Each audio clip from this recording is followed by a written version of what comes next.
Tube Tamil காலை வணக்கம்.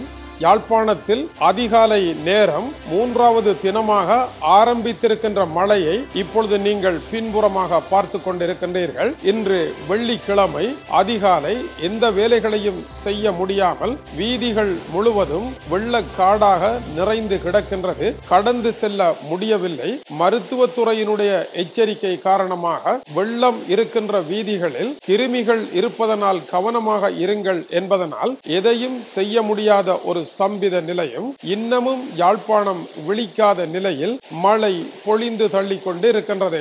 இந்த மழையை தாண்டி இன்று என்னதான் செய்ய முடியும்? காரியாலயங்கள் செல்ல முடியுமா? ஏதாவது காரியங்களை செய்ய முடியுமா என்றால் இந்த வீதிகளில் சென்று காரியங்களை முடிப்பது என்பது சாதாரணமான ஒரு வேலை அல்ல. டென்மார்க் போன்ற ஐரோப்பிய நாடுகளிலே வடிகால் முறையில் ஏற்படுத்தப்பட்டிருக்கின்ற மாற்றமும் மழை குளிர் வெயில் என்று எது வந்தாலும் அது பற்றிய அக்கறை இல்லாமல் செல்லக்கூடிய அளவிற்கு அனைத்தும் செய்யப்பட்டிருக்கின்ற முதலாளித்துவ நாடுகள் கீழே நாடுகளில் இருக்கின்ற கட்டமைப்புகளை மாற்றி அமைப்பதற்கும் பருவநிலையால் ஏற்பட்டு கொண்டிருக்கின்ற சிக்கல்களை தீர்ப்பதற்கும் கருணை கூர்ந்து உதவி செய்ய வேண்டிய காலம் இது. எனவே மேற்கு நாடுகள் தங்களுடைய போட்டா போட்டிகளை நிறுத்தி கொண்டு அகில உலகத்தையும் காப்பாற்ற வேண்டும் காலநிலையினுடைய தாக்கத்தில் இருந்து என்பதை புரிந்து கொள்வதற்கு இந்த மழை நேரடியாக இங்கு வந்து பார்க்கின்ற பொழுது எம்மை போன்றவர்களுக்கு புதியதொரு பாடத்தை தந்து கொண்டு இருக்கின்றது. அமெரிக்காவினுடைய அதிபர் டொனால்ட் ட்ரம்ப் அவர்கள் அதிகார கட்டிலுக்கு வரப்போகின்றார். ட்ரில் பேபி ட்ரில் என்று அவர் கூறுகின்றார். ஆயிலை மேலும் அகழ்ந்து அகழ்ந்து எடுங்கள், விற்பனை செய்யுங்கள். பருவநிலை மாற்றம் இந்த உலகத்தை அளிக்கின்றது என்பது பொய்யான ஒரு கற்பனை கதை, கான்ஸ்பயர் கோட்பாடு என்று அவர் கூறுகின்றார். ஆனால் யதார்த்தத்தில் பார்க்கின்ற பொழுது பருவநிலை என்பதும் பூமியினுடைய கோபம் என்பதும் சீற்றம் என்பதும் இப்பொழுது உலகை ஆட்டி படைத்துக் கொண்டு இருக்கின்றது. அந்த வகையில் வடிகால் கட்டமைப்புகள், வீதிகள், வீடுகள், கட்டிடங்கள் கூட இப்படியான ஒரு மழையும் இப்படியான ஒரு காற்றும் இதை தாங்குவதற்கு ஏற்ற வகையில் சரியான கட்டிட கலை படித்த நிபுணர்களினால் உருவாக்கப்படாத பல கட்டிடங்கள் தடுமாறி கொண்டு இருக்கின்றன. இதையெல்லாம் சிந்திக்க வேண்டிய ஒரு தேவை இருக்கின்றது. அந்த வகையில் இப்போது அனுர குமார திசநாயக்கா அவர்கள் இதை மாற்றுவதற்கு போராடுகின்றார் என்பதை களத்தில் காணக்கூடியதை மறுக்க முடியவில்லை. அவர் குறிப்பிடுகின்றார், தன்னுடைய ஆட்சி காலத்தில் இந்த நாட்டில் ஊழலை அகற்ற முடியாவிட்டால் அதன் பின்னர் அதை அகற்ற முடியாது என்கின்றார். இது உண்மைதானா என்பதை அறிவதற்கு பல காரியாலயங்கள் சென்று கருமங்கள் எப்படி நடக்கின்றன என்று நேரடியாக பார்த்த பொழுது அனுர குமார திசநாயக்கா அவர்களுடைய கருத்தை அதி உயர் மட்டத்தில் இருக்கின்ற அதிகாரிகள் பிரதிபலிப்பதை மறுப்பதற்கு இல்லை. அவர்களும் ஊழலை ஒழிப்பதற்கு விசுவாசமாக போராடுகின்ற ஒரு போராட்டத்தை யாழ்ப்பாணத்தின் உயர் மட்டங்களில் நான் சந்தித்தேன். உயர்மட்ட அதிகாரிகளை நேற்று சந்தித்து பேசிய பொழுது அவர்கள் விசுவாசமாகத்தான் வேலை செய்கின்றார்கள் ஊழலை ஒழிப்பதற்கு. ஜனாதிபதியினுடைய குரலை அவர்கள் பதிவு செய்கின்றார்கள் என்பதையும் காண்கின்ற பொழுது மகிழ்ச்சியாக இருந்தது. நம்மை போலத்தான் அவர்களும் இதை ஒழிப்பதில் இருக்கின்ற கஷ்டங்களை உணர்ந்து பெரும் கவலை அடைந்திருக்கின்றார்கள் என்பதும், ஆனால் சிறிது சிறிதான மாற்றங்கள் நடைபெற்றுக் கொண்டிருக்கின்றன. நிதி போதாமல் இருப்பதும் அதில் முக்கியமான விடயமாக இருக்கின்றது. நல்லதை நல்லது என்று கூற வேண்டும்.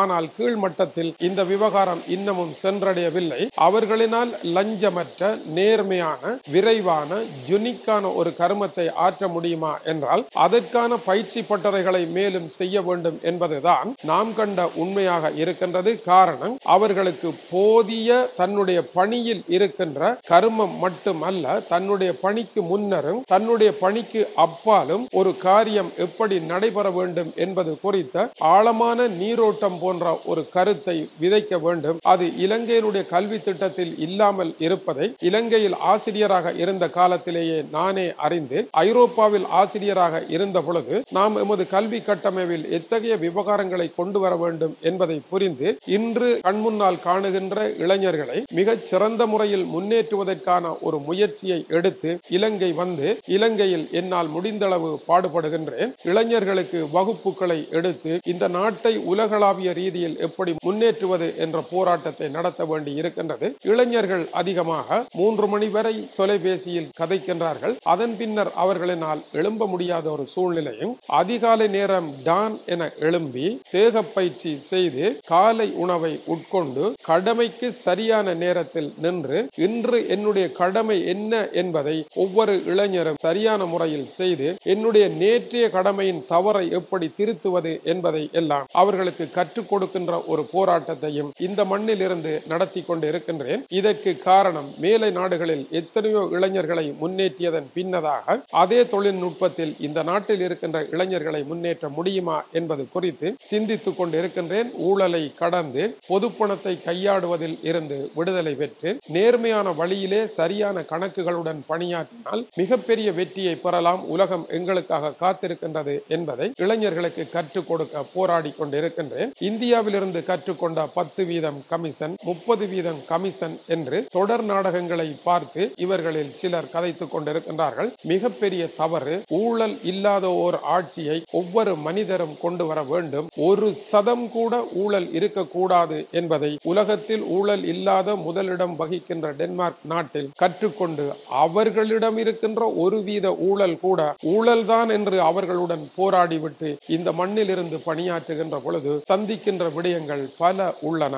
இவற்றை சீர் செய்ய நமது முயற்சிகள் நடைபெறுகின்றது. பல இளைஞர்கள் முன்னேறி கொண்டிருக்கின்றார்கள். விரைவாக புலம்பெயர் தமிழ் மக்களும் இந்த நாட்டுக்கு வர வேண்டும். இந்த நாட்டை மேம்படுத்துவது உங்களுடைய கைகளில் தான் இருக்கின்றது. இந்த நாட்டினுடைய அரசு அதற்கான ஆதரவை தரும் என்று இந்தளவு தூரத்தில் நம்பிக்கை இருக்கின்றது. நம்பிக்கை இழக்கவில்லை. ஆகவே இந்த மழையையும் மழையால் ஏற்பட்ட பின்னடைவையும் இந்த மழையில் பாதிக்கப்பட்டவர்களுக்கு உதவுவதையும் பெரும் பணியாக செய்ய வேண்டியும் இருக்கின்றது. முதலில் மழை பிரச்சனை, மழையால் வரும் அடுத்த கட்ட வேலையின்மை பிரச்சனை. வேலையின்மை இறுக்கமாக இருந்தால் குடும்ப நிர்வாகத்தை கொண்டு நடத்த முடியாது. அன்றாட கூலிகள் இன்று வெளியே இறங்க முடியாது. கட்டிட வேலையோ வேறெந்த வேலையுமோ இன்று செய்ய முடியாது. வீட்டில் அரிசியும் இல்லை, மாவும் இல்லை, எதுவும் இல்லை. இந்த நிலையில் ஒரு ஏழை எப்படி வாழ்வது என்பது கேள்வியாகத்தான் இருக்கின்றது. இதையெல்லாம் கடப்பதற்கான ஒரு திட்டத்தை இலங்கை சுதந்திரம் அடைந்த பொழுதே போட்டிருக்க வேண்டும். அதை நாங்கள் போட்டது போதியதாக இல்லை.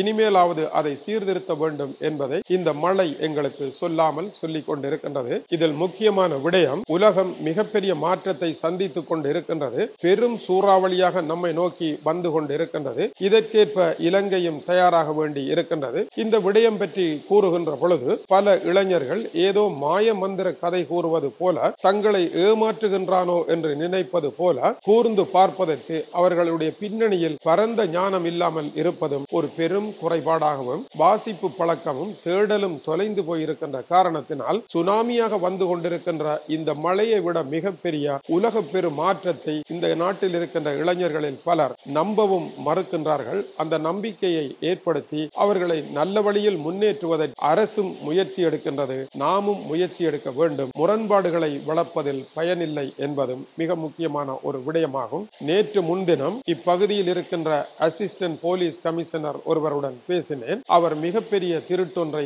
பிடித்திருந்தார். அப்பொழுது ருமேனியா நாட்டில் இருந்து வந்து டென்மார்க் நாட்டில் கோடை காலத்தில் நடைபெறுகின்ற திருட்டுக்கள் பற்றியும் அதனுடைய பின்னணியும் பற்றி அவருடன் பேசிய பொழுது அதைவிட கூர்ப்படைந்த திருட்டுக்களை அவர் பிடித்திருக்கின்றார் என்பதையும் அவருடன் பேசி உரையாட முடிந்தது. ஆனாலும் அவர்கள் அனைவரும் ஒரு ஆரோக்கியமான தளத்தில் சிந்திக்க தொடங்கி இருக்கின்றார்கள் என்பது மட்டும் யதார்த்தமாகவும் இருக்கின்றது. இணைந்திருங்கள். மேலும் பல சுவாரஸ்யமான உலக செய்திகளுடன் உங்களை சந்திக்கின்றேன். இது டியூப் தமிழனுடைய உலக செய்திகளுக்காக மழை கொட்டும் யாழ்ப்பாணத்தில் இருந்து கீசே துரை. வணக்கம் உறவுகளே.